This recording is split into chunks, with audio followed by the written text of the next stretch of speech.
តំណាងសហគមន៍ជនជាតិដើមភាគតិចរួមនឹងតំណាងរាជរដ្ឋាភិបាលកម្ពុជានិងភាគីពាក់ព័ន្ធប្រមាណជា140រូបបានជួបប្រជុំគ្នានៅថ្ងៃទី29ខែមេសាឆ្នាំ2014នៅក្នុងសិក្ខាសាលាឆ្លុះបញ្ចាំងថ្នាក់ជាតិស្ដីពីការកំណត់អត្តសញ្ញាណការចុះបញ្ជីជានីតិបុគ្គលនិងការចុះបញ្ជីដីសហគមន៍ជនជាតិដើមភាគតិចនៅកម្ពុជាដើម្បីពិភាក្សាលើបញ្ហាប្រឈមនានាដែលបានជួបប្រទះក្នុងដំណើរការនៃការកំណត់អត្តសញ្ញាណសហគមន៍ជនជាតិដើមភាគតិចការចុះបញ្ជីជានីតិបុគ្គលនិងការចុះបញ្ជីដីសហគមន៍ជនជាតិដើមភាគតិចដែលសហគមន៍អង្គការមិនមែនរដ្ឋាភិបាលនិងស្ថាប័នរដ្ឋាភិបាលបានជួបប្រទះក្នុងការអនុវត្តកន្លងមកនៅប្រជាជាតិកម្ពុជាមានជនជាតិដើមភាគតិចចំនួន24ក្រុមប្រមាណជា1កណ្ដោសញ្ញា 4% នៃប្រជាជនសរុបនិងរស់នៅក្នុងខេត្តចំនួន15យោងតាមលោកទឹកវណ្ណារានាយកប្រតិបត្តិវេទិកានៃអង្គការមិនមែនរដ្ឋាភិបាលស្ដីពីកម្ពុជារហូតមកដល់ពេលនេះគឺមានតែសហគមន៍ជនជាតិដើមភាគតិចចំនួន8ប៉ុណ្ណោះដែលបានទទួលបានកម្មសិទ្ធិសមូហភាពបើយើងមើលជាទស្សនវិជ្ជាទូទៅយើងឃើញថាដំណើរការនៃការចុះបញ្ជីដីធ្លីមានលក្ខណៈយឺតចឹងយើងចង់ឲ្យពន្លឿននៅក្នុងដំណើរការនៃការចុះបញ្ជីដីធ្លីហ្នឹងដើម្បីធ្វើដូចម្ដេចឲ្យសហគមន៍ជនជាតិដើមភាគតិចហ្នឹងក៏ទទួលបានការទទួលស្គាល់ផ្នែកផ្លូវច្បាប់ហើយមានសិទ្ធិមានអំណាចគ្រប់គ្រាន់ក្នុងការគ្រប់គ្រងឲ្យប្រើប្រាស់ទាំងធនធានដីធ្លីហើយធនធានធម្មជាតិនៅក្នុងតំបន់របស់ពួកគាត់ជាពិសេសរក្សាដកទងប្រពៃណីទំនៀមទម្លាប់វប្បធម៌របស់ពួកគាត់ផងដែរជនជាតិដើមភាគតិចមានទំនាក់ទំនងពិសេសជាមួយដែនដីរបស់ពួកគេទំនាក់ទំនងពិសេសនេះគឺជាមូលដ្ឋានគ្រឹះសម្រាប់ការចិញ្ចឹមជីវិតនិងសេចក្តីថ្លៃថ្នូរខាងវប្បធម៌របស់ពួកគេការទទួលបានដីការទទួលស្គាល់ការកំណត់ព្រំដីនិងការចុះបញ្ជីដីតំណាងឲ្យសិទ្ធិដ៏សំខាន់សម្រាប់ការរស់រានខាងវប្បធម៌និងសម្រាប់រក្សាសេចក្តីថ្លៃថ្នូររបស់សហគមន៍ការចុះបញ្ជីទាក់ទងដីសហគមន៍ជនជាតិដើមភាគតិចផលប្រយោជន៍ដែលទទួលបានទី1សហគមន៍ក៏មានសិទ្ធិមានអំណាចក្នុងការគ្រប់គ្រងហើយប្រើប្រាស់ទៅលើទាក់ទងដីធ្លីហើយធនធានធម្មជាតិដែលមាននៅក្នុងតំបន់ដីសហគមន៍ប្រកបដែលទទួលស្គាល់ដោយក្រសួងមានក្រសួង3ក្រសួងអភិវឌ្ឍជនបទក្រសួងមហាផ្ទៃហើយក្រសួងដែនដីនគរពាណិជ្ជកម្មដែលទទួលស្គាល់អញ្ចឹងមានក៏មានសិទ្ធិទាក់ទងប្រើប្រាស់ដកហូតហើយទី2ជួយដល់ទាក់ទងការមានកាប់បន្ថយទាក់ទងចំនួនដីធ្លីជួយដល់ក្នុងការទាក់ទងការគ្រប់គ្រងការប្រើប្រាស់ដីធ្លីប្រកបនឹងឲ្យមាននិរន្តរភាពបាទនៅក្នុងក្រមឬមួយសហគមន៍ប្រកបឯកឧត្តមសឹមសុនទីប្រឹក្សាក្រសួងអភិវឌ្ឍជនបទបានមានប្រសាសន៍ថារាជរដ្ឋាភិបាលបាននឹងកំពុងខិតខំយកចិត្តទុកដាក់លើការងារលើកស្ទួយបងប្អូនជនជាតិដើមភាគតិចតាមរយៈការបង្កើតនូវគោលនយោបាយជាតិជាច្រើនដូចជាគោលនយោបាយជាតិស្ដីពីការអភិវឌ្ឍជនជាតិដើមភាគតិចគោលនយោបាយជាតិស្ដីពីការចុះបញ្ជីដីធ្លីនិងសិទ្ធិប្រើប្រាស់ដីសហគមន៍ជនជាតិដើមភាគតិចគិតរហូតមកដល់ចុងឆ្នាំ2013សហគមន៍ជនជាតិដើមភាគតិចចំនួន95ក្នុងខេត្តមណ្ឌលគិរីរតនគិរីក្រចេះស្ទឹងត្រែងព្រះវិហារបាត់ដំបងកំពង់ស្ពឺបានទទួលលិខិតទទួលស្គាល់អត្តសញ្ញាណសហគមន៍ពីក្រសួងអភិវឌ្ឍជនបទសូមរំលឹកថាក្នុងខែឧសភាឆ្នាំ2012រាជរដ្ឋាភិបាលកម្ពុជាបានចេញបទបញ្ជាលេខ01សម្ដៅធានាឲ្យបាននូវប្រសិទ្ធភាពនៃការអនុវត្តសម្បទានដីសេដ្ឋកិច្ច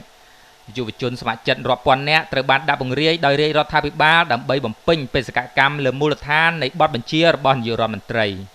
កិច្ចការនេះមានចំណុចវិជ្ជមាននិងអវិជ្ជមានពាក់ព័ន្ធនឹងប្រធានបទបានកម្មសិទ្ធិដីសមូហភាពដែលកំពុងដំណើរការក្នុងចំណោមសហគមន៍ចំនួន76ក្រោមការសិក្សាដោយអង្គការមិនមែនរដ្ឋាភិបាលនៅខេត្តរតនគិរីយ៉ាងហោចណាស់សហគមន៍ជនជាតិដើមភាគតិចចំនួន26ត្រូវរងផលប៉ះពាល់អវិជ្ជមានពីបទបញ្ជាលេខ01ខ្ញុំឈុំឈវ័នធ្វើសេចក្តីរាយការណ៍អាជ្ញាធរខេត្តស្រុកភូមិនិងតំណាងជនជាតិដើមភាគតិចមកពីខេត្តរតនគិរីខេត្តបាត់ដំបងនិងខេត្តកំពង់ស្ពឺនិងអង្គការជាតិអន្តរជាតិកម្មវិធីបន្តខ្ញុំបាទសូមគោរពអញ្ជើញលោកទឹកវណ្ណាប្រធានអង្គការវេទិកានៃអង្គការមិនមែនរដ្ឋាភិបាលនៃកម្ពុជាឡើងមានចំណាប់អារម្មណ៍សូមគោរពអញ្ជើញ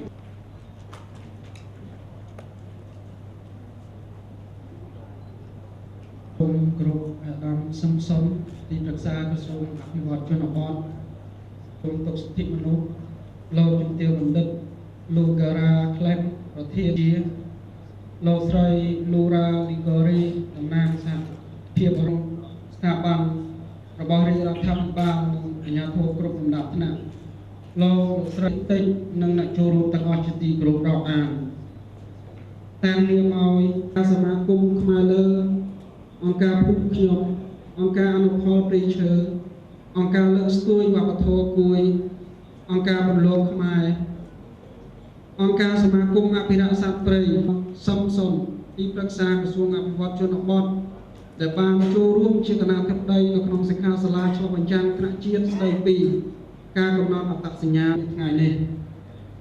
តាមនាមគណៈកម្មការរៀបចំខ្ញុំបានមានកិត្តិយសសូមលោកវិទ្យាលោកស្រីនិងបងប្អូនតាមភាគតិចចំនួន24ក្រុមប្រមាណជាមួយ4%អ្នកលោកពិសេសនេះគឺជាមូលដ្ឋានគ្រឹះ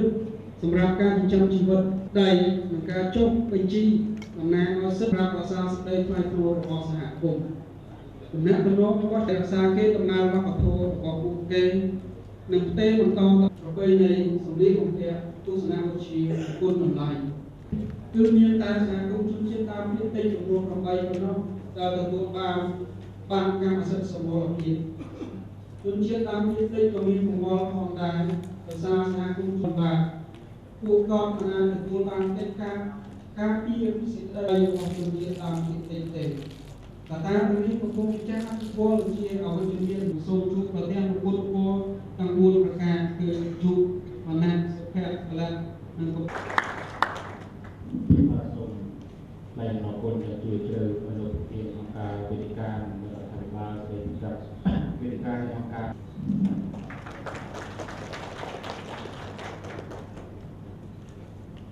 titling in Cambodia. First of all, let me thank the from national and international organizations, civil society organizations, and last but not least of the UN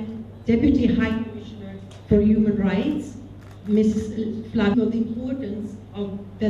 UN Office for the High Commissioner for Human Rights, people's rights, affecting the communal land titling process. But first, let me tell you why and how the European Union supports communal land titling process in Cambodia. For instance, the 2001 land law, the 2002 forestry law, and subsequent number of limitations, as we know, however, has some but more specifically, on the topic of fundamental, we believe, to achieve sustainable and inclusive development. In other words, and minimizing the impact of economic development for grants that we award mainly to NGOs and local authorities. This is the behavior that attaches to land rights. Land, and particularly support to indigenous people, is always been one in the first step, or in some projects, the first and the second step of communal land titling system. For our partners, mainly NGOs and local authorities, we were aware of the need for enhanced communities' capacity necessary to get registered as a legal entity. But we also know, however, that only 8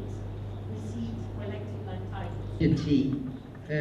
High Commissioner for Human Rights is sharing this meeting with us.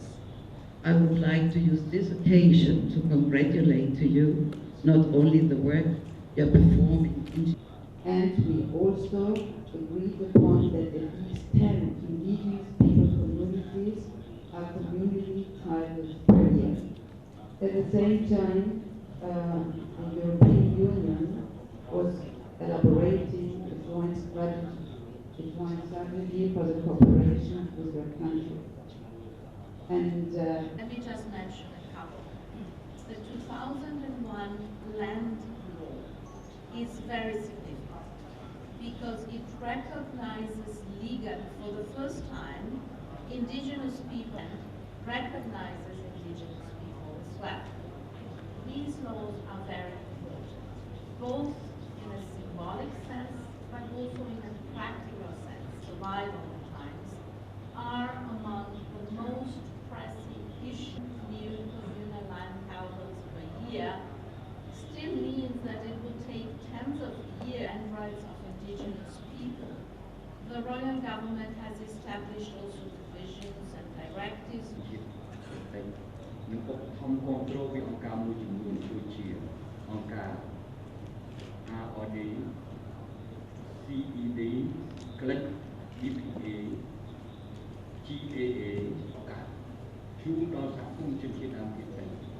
រាជរដ្ឋាភិបាលកម្ពុជាជួបទាមស្របតាមគោលនយោបាយបទបញ្ញត្តិសប្បាយរីក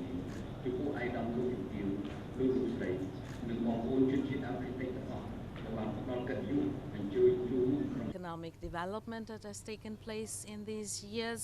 since I was last year, but also to discuss with partners in government, in the donor community and NGOs how to further strengthen the protection and promotion of human rights for all Cambodian all over the country. What is your plan during your stay 5 days in Cambodia the first time? You plan to visit Angkor too? We are still working on completely finalizing the programs. There will be a series of meetings and possibly also some field visits. Yeah. And you plan to meet with Prime Minister Hun Sen and other senior officers too? We are still working on finalizing a complete set of meetings. So we're not sure when, right? Sorry? So you don't know when you meet Prime Minister? We are working on the program. Is your visit a response to the heavy crackdown on the worker protest in early this year? My visit has been planned for a long time. Cambodia is an important country where we've had an office presence over a number of years. We've been working very closely with national authorities and other partners in the countries in the promotion and protection of human rights, and it was for me an opportunity to come, visit and assess the progress of our work collectively. Ms. Pansieri will be having a press conference on Friday, 3 p.m. Sorry? Very sorry we have to... Can you tell us about the review of human rights in Cambodia? What do you see? This is just my second day. I think it would be premature to draw conclusions, but I will be happy to see you all, as my colleague was saying, at the press conference that we will be giving on Friday at the end of my mission. What kind of thing you expect to talk to the Prime Minister and also the high-ranking officer from? What kind of Well, things? there are various topics that we will discuss, and I will be pleased to share them with you at the end of my mission together with my conclusions. Thank you. Thank you very much. We need to go, and we will be talking about conclusions that are relevant to the mandate of the Office of the High Commissioner for Human Rights during the press conference. I look forward to that. Thank you very much. Thank you very much. បងចង់មានសួរបងថាតើបច្ចុប្បន្នហ្នឹងការចុះបញ្ជីដីធ្លីរបស់ជនជាតិភាគតិចហ្នឹងមានបញ្ហាប្រឈមអីខ្លះហើយហេតុអីបានយើងធ្វើកម្មវិធីនេះ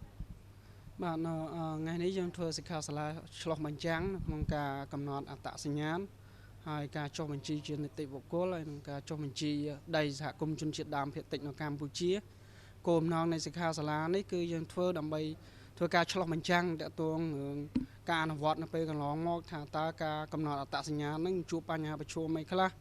ហើយការចុះបញ្ជីនីតិបុគ្គលនេះជួបបញ្ហាប្រឈមអីខ្លះហើយយើងទទួលបានមេរៀនបទពិសោធន៍អីខ្លះហើយជាពិសេសការចុះបញ្ជីដីសហគមន៍ជនជាតិដើមភាគតិចនៅកម្ពុជាយើងទទួលបានទាក់ទងចំណុចវិជ្ជមានយើងទទួលបានទាក់ទងជាស្នាដៃជាបញ្ហាប្រឈមហើយនឹងស្វែងរកទាក់ទងអនុសាសន៍រួមដើម្បីជំរុញទាក់ទងការចុះបញ្ជីការទទួលស្គាល់ទាក់ទងដីសមូលភាពហ្នឹង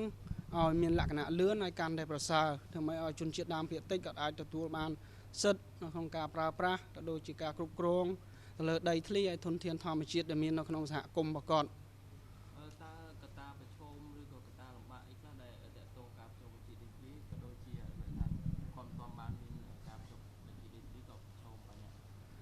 ហាប្រឈមមួយចំនួនដែលបានកើតឡើងនៅពេលកន្លងមកទាក់ទងនឹងកិច្ចសហការក៏ជាបញ្ហាមួយដែរយើងឃើញកិច្ចសហប្រតិបត្តិការសហការពីស្ថាប័នពាក់ព័ន្ធពីអ្នកពាក់ព័ន្ធទាំងអស់នៅក្នុងដំណើរការនៃការចុះបញ្ជីហើយបញ្ហាប្រឈមទី2ទាក់ទងចំណេះដឹងទាក់ទងនឹងការចូលរួមក៏ជាបញ្ហាទាក់ទងប្រឈមដែលយើងបានធ្វើការសិក្សាស្រាវជ្រាវបានលើកឡើងនៅក្នុងកិច្ចប្រជុំសិក្ខាសាលាកន្លងមកហើយបញ្ហាប្រឈមទី3ទាក់ទងដំណើរការយឺតក្នុងការកំណត់អត្តសញ្ញាណការចុះបញ្ជីជានីតិបុគ្គលក៏ដូចជាការចុះបញ្ជីជាមានន័យដីសហគមន៍អញ្ចឹងមានន័យបញ្ហាប្រឈមទាក់ទង3ហ្នឹងគឺជាបញ្ហាសំខាន់ហើយបញ្ហា បញ្ហាចុងក្រោយអាចជាបញ្ហាតាក់ទងធនធានផងដែរក្នុងការគ្រប់គ្រងទៅដល់តាក់ទងការចុះបញ្ជីបញ្ហា4យ៉ាងហ្នឹងគឺជាបញ្ហាប្រឈមសំខាន់ដែលយើងទាំងអស់កំពុងតែធ្វើការគិតគូរឲ្យស្វែងរកតាក់ទងដំណោះស្រាយសមស្របក្នុងការជំរុញឲ្យមានការចុះបញ្ជីហើយការទទួលស្គាល់តាក់ទងសហគមន៍ជនជាតិដើមភាគតិចហ្នឹងឲ្យបានកាន់តែល្អប្រសើរក្នុងករណីដែលយើងមានការចុះបញ្ជីជាបុគ្គលហើយក៏ដូចជាសហគមន៍តើពួកគាត់នឹងទទួលបានផលប្រយោជន៍អីខ្លះបងតាក់ទងនឹងការចុះបញ្ជីតាក់ទងដីសហគមន៍ជនជាតិដើមភាគតិចផលប្រយោជន៍ដែលទទួលបានទី1សហគមន៍ក៏មានសិទ្ធិមានអំណាចក្នុងការគ្រប់គ្រងហើយប្រើប្រាស់ទៅលើតាក់ទងដីធ្លីឲ្យធនធានធម្មជាតិដែលមាននៅក្នុងតំបន់ដីសហគមន៍ប្រកបដែលទទួលស្គាល់ដោយក្រសួងមានក្រសួង3ក្រសួងអភិវឌ្ឍជនបទក្រសួងមហាផ្ទៃហើយក្រសួងដែនដីនគររូបនីយកម្មដែលទទួលស្គាល់អញ្ចឹងក៏មានសិទ្ធិតាក់ទងប្រើប្រាស់ដកហូតហើយទី2ជួយដល់តាក់ទងការមានកាត់បន្ថយតាក់ទងចំនួនដីធ្លីជួយដល់ក្នុងការតាក់ទងការគ្រប់គ្រងការប្រើប្រាស់ដីធ្លីប្រកបហ្នឹងឲ្យមាន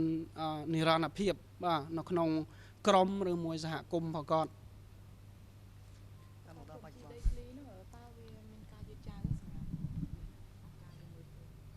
យើងឃើញថាសហគមន៍ជនជាតិដើមភាគតិចមានច្រើននៅក្នុងប្រទេសកម្ពុជាមានរហូតដល់24ក្រុមហើយស្ថិតនៅក្នុង15ខេត្តក្រុងអញ្ចឹងបើយើងមើលជាទស្សនវិជ្ជាទូទៅយើងឃើញថាដំណើរការនៃការចុះបញ្ជីដីធ្លីមានលក្ខណៈយឺតអញ្ចឹងយើងចង់ឲ្យពន្លឿននៅក្នុងដំណើរការនៃការចុះបញ្ជីដីធ្លីហ្នឹងដើម្បីធ្វើដូចម្ដេចឲ្យសហគមន៍ជនជាតិដើមភាគតិចហ្នឹងក៏ទទួលបានការទទួលស្គាល់ផ្នែកផ្លូវច្បាប់ហើយមានសិទ្ធិមានអំណាចគ្រប់គ្រាន់ក្នុងការគ្រប់គ្រងឲ្យប្រើប្រាស់ទាំងធនធានដីធ្លីហើយធនធានធម្មជាតិនៅក្នុងតំបន់របស់ពួកគាត់ជាពិសេសរក្សាតាក់ទងប្រពៃណីទំនៀមទម្លាប់វប្បធម៌របស់ពួកគាត់ផងដែរហើយអីបានយឺតតាមមើលឃើញថាដោយសាររដ្ឋាភិបាលមានដីយកដីនឹងទៅទុកឲ្យអ្នកសម្បទានសេដ្ឋកិច្ចអស់ទៅឬយ៉ាងណាដែរយឺតតាក់ទងដំណើរការមានរយៈពេលវែងយើងឃើញថាមានកំណត់អត្តសញ្ញាណពីក្រសួងអវត្តជនបទមានចុះជានីតិបុគ្គលពីក្រសួងតាក់ទងមហាផ្ទៃហើយមានការទទួលស្គាល់ពីក្រសួងដែនដីនគររូបនីយកម្មគឺ process វាមានលក្ខណៈវែងបន្តិចហើយទី2តាក់ទងការចូលរួមបាទការកំណត់តាក់ទងព្រំដីចាក់ស្ដែងហើយការចូលរួមហ្នឹងមានលក្ខណៈមានពីភាគីពាក់ព័ន្ធហ្នឹងការចូលរួមnóមានកំណត់អញ្ចឹងបញ្ហាតាក់ទងទាំងពីរហ្នឹងហើយដែលជាជំរុញឲ្យតាក់ទងការចុះបញ្ជីតាក់ទងដីធ្លីមានលក្ខណៈយឺតហើយអាចមួយទៀតអាចមានតាក់ទងធនធានដែលកំណត់យើងឃើញថាធនធានដែលកំណត់មកពីម្ចាស់ជំនួយពីរាជរដ្ឋាភិបាលមានកំណត់ក្នុងការជំរុញតាក់ទងការចុះបញ្ជីដីធ្លីបាទបងការ UN នេះគាត់បានលើកឡើងថាច្បាប់ស្រុកខ្មែរយើងបើយើងមើលទស្សនវិជ្ជាច្បាប់គឺអាចសឹងតែថាអាចការពារជនជាតិដើមភាគតិចបានប៉ុន្តែការពង្រឹងនិងការអនុវត្តច្បាប់គឺហាក់បីដូចជានៅអត់ទាន់មានប្រសិទ្ធភាពទេបងមើលឃើញចំណេះអត់ទេបាទការអនុវត្តយើងឃើញយើងមានច្បាប់ច្រើនមានច្បាប់ភូមិបាលមានច្បាប់ផ្សេងច្រើនទៀតហើយនឹងការទទួលស្គាល់សិទ្ធិជាអន្តរជាតិជាសកលរបស់ជនជាតិដើមភាគតិចហើយយកច្បាប់ទាំងអស់យកមកត្រួតពិនិត្យយើងឃើញថាវាមានលក្ខណៈគ្រប់គ្រាន់ក្នុងការការពារតាក់ទងសិទ្ធិការពារតាក់ទងប្រពៃណីរបៀបរបបនៃការរស់នៅរបស់ជនជាតិដើមភាគតិចតែយើងទទួលស្គាល់ដែរថាការអនុវត្តពីគ្រប់ភាគីអ្នកពាក់ព័ន្ធមានការខ្វះខាតនៅឡើយដែលវេទិកាអង្គការមិនរដ្ឋាភិបាលក៏ដូចជាអង្គការសង្គមស៊ីវិលផ្សេងទៀតកំពុងតែជំរុញឲ្យមានការអនុវត្តច្បាប់បាទឲ្យបានហ្មត់ចត់ដើម្បីធ្វើម៉េចការពារទៅដល់តាក់ទងជនជាតិដើមភាគតិចដើម្បីធ្វើដូចម្តេចដើម្បីផ្ដល់សិទ្ធិអំណាចទៅដល់ជនជាតិដើមភាគតិចក្នុងការប្រើប្រាស់ហើយគ្រប់គ្រងតាក់ទងដីធ្លីធនធានធម្មជាតិរបស់ពួកគាត់មួយសំណួរចុងក្រោយខ្ញុំចង់សួរដែរគាត់បានលើកឡើងថាការផ្ដល់ដីសម្បត្តិមួយចំនួនគឺពេលណាខ្លះភាគច្រើនគឺថារដ្ឋាភិបាលបានហាក់ដូចបើជាមិនបានបើយើងថា include បានដាក់ចូលពួកអ្នក Indigenous people នឹងទេតើបងមើលឃើញចឹងដែរអត់ហើយបងយល់ឃើញចឹងដែរអត់ភាគច្រើនគឺថាការផ្ដល់ដីសម្បត្តិភាគច្រើនហាក់បីដូចជាបានមកធ្វើពួកគាត់ចោលដើម្បីឲ្យមានប្រសិទ្ធភាពទាក់ទងការផ្ដល់ដីសម្បត្តិយើងស្នើឲ្យមានការអនុវត្តច្បាប់ឲ្យបានត្រឹមត្រូវហើយទី2ស្នើឲ្យមានការធ្វើរបាយការណ៍វិលំលាយហេតុប៉ះពាល់បរិស្ថានហ្នឹងឲ្យបាន ត្រឹមត្រូវទៅតាមច្បាប់ឲ្យមានការចូលរួមពីគ្រប់ភាគីអ្នកពាក់ព័ន្ធទាំងអស់ជាពិសេសតួងសហគមន៍ជនជាតិដើមភាគតិចហើយប្រជាជនដែលគាត់រស់នៅក្នុងតំបន់ដែលនឹងត្រូវបកគលតួងដីសម្បទានសេដ្ឋកិច្ចឬមួយក៏សម្បទានផ្សេងហ្នឹងទៅដល់ក្រុមហ៊ុនអញ្ចឹងគួរតែពង្រឹងតួងការអនុវត្តច្បាប់ហើយនឹងពង្រឹងតួងការចូលរួមជាសាធារណៈពីសាធារណជនឲ្យបានគ្រប់គ្រងជ្រោយក្នុងការពិគ្រោះយោបល់ហើយទី3គួរតែផ្ដល់ព័ត៌មានឲ្យបានគ្រប់គ្រងជ្រោយទៅដល់គ្រប់ភាគីអ្នកពាក់ព័ន្ធទាំងអស់មុនការអភិវឌ្ឍដើម្បីឲ្យគាត់ទទួលបានសាររួមថាតើការអភិវឌ្ឍនឹងវាផ្ដល់ផលប្រយោជន៍អីខ្លះដល់ពួកគាត់ឲ្យគាត់មានកាតព្វកិច្ចមានភារកិច្ចអីខ្លះក្នុងការចូលរួមហើយទទួលបានផលប្រយោជន៍អីផងដែរពីការអភិវឌ្ឍដើម្បីងាយស្រួលនៅក្នុងការធ្វើឲ្យដំណើរការអភិវឌ្ឍទៅមុខហើយអ្នកចូលរួមអ្នកដែលទទួលបានផលទាំងអស់ហ្នឹងក៏មានអាចទទួលយកបានហើយមានភាពរីករាយបាទទទួលផលពីការអភិវឌ្ឍនាងខ្ញុំឈ្មោះប្រាំឆែតទីលំនៅភូមិសំរងឃុំបលាយស្រុកថ្មបាំងខេត្តកោះកុងចា